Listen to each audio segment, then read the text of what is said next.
Well, the way Ripple uses the XRP token in our tech stack, we use it to enable that cross-border, extremely fast and extremely reliable transaction. So we use XRP because of its attributes that make it fast and inexpensive. There are other tokens that people use for other use cases that don't work as well for payments.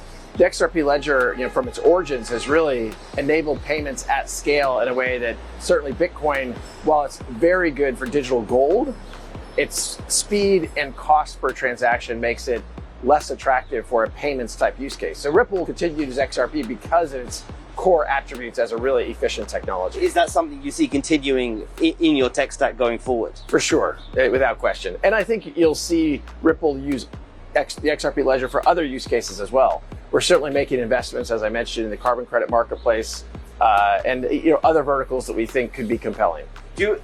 We've seen a lot of market volatility, of course, in the public equity markets. We've seen that filter through to the crypto markets as well. What's your outlook for the rest of the year? Do you expect sort of crypto markets to push higher and that volatility reduce, or are you expecting just this continued sort of seesawing we're seeing? I think it's really hard to know the timing, but I'm incredibly bullish on crypto overall. And frankly, that's because of the macro factors. There's two that I'll highlight.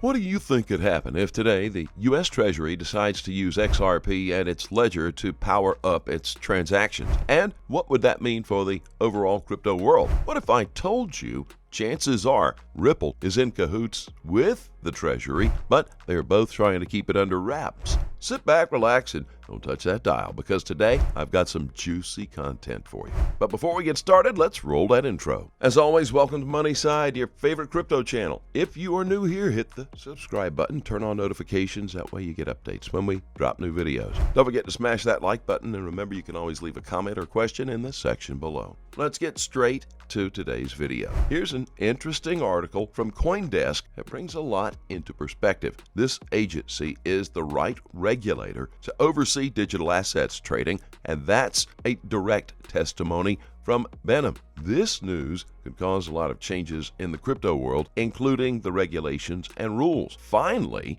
we might soon get some clarity in the space. A security is something that represents ownership in a company. It gives you rights to dividends, give you rights to governance, things like that. The amount of misinformation on this one, I think, is also profound. If Ripple, the company, shut down tomorrow, the XRP ledger would continue to operate. So if XRP is a security, it's a security of what? XRP is not a security. And I think that as time goes by, that'll become clearer. So I don't spend a lot of time worrying about that. You seem pretty relaxed about it.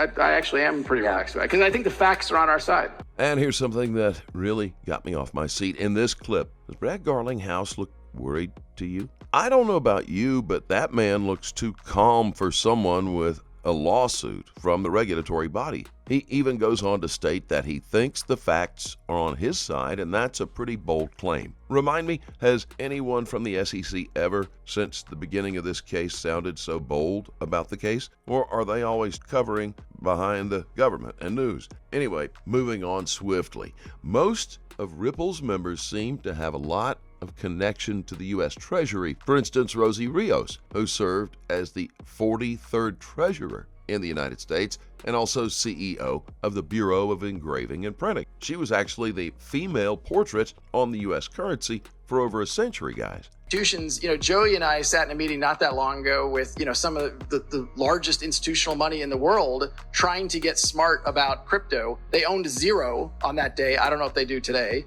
But as they enter the market, you have fixed supply, increasing demand. You don't have to go to MIT to know what's going to happen. So how does all of this connect to Ripple working with the U.S. Treasury? Gary gave out a statement, or rather a testimony, that goes into detail about banking, housing, and urban affairs. Let's take a look at a specific section. This part right here shows you that soon the crypto intermediaries may need to one day register with both the SEC and the CFTC. Now, let's put two and two together. Brad is too cocky for someone who's been in a lawsuit with the SEC. Aside from that, the SEC is now looking into aggregating both securities and non-security tokens by ensuring They are registered. So whether Ripple loses the lawsuit or not, they will still be influential in the financial banking system. And with the current list of board members, this links directly to the U.S. Treasury. For some reason, all of them have in some way worked with the U.S. Treasury.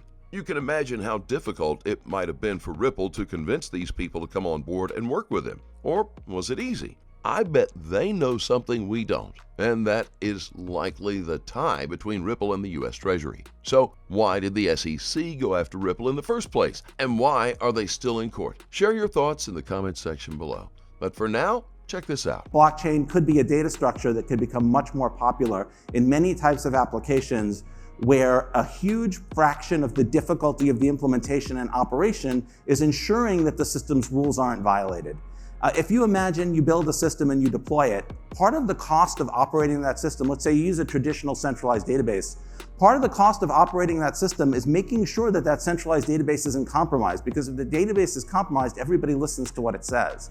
If you don't trust any centralized database, that whole problem just goes away. And I think centralized databases have been oversold. We've been told, oh, that's a solved problem, just use a centralized database. They're not cheap. They're not reliable. No major blockchain has had any downtime in the past 2 or 3 years. What centralized database service can say that? Centralized databases are complex.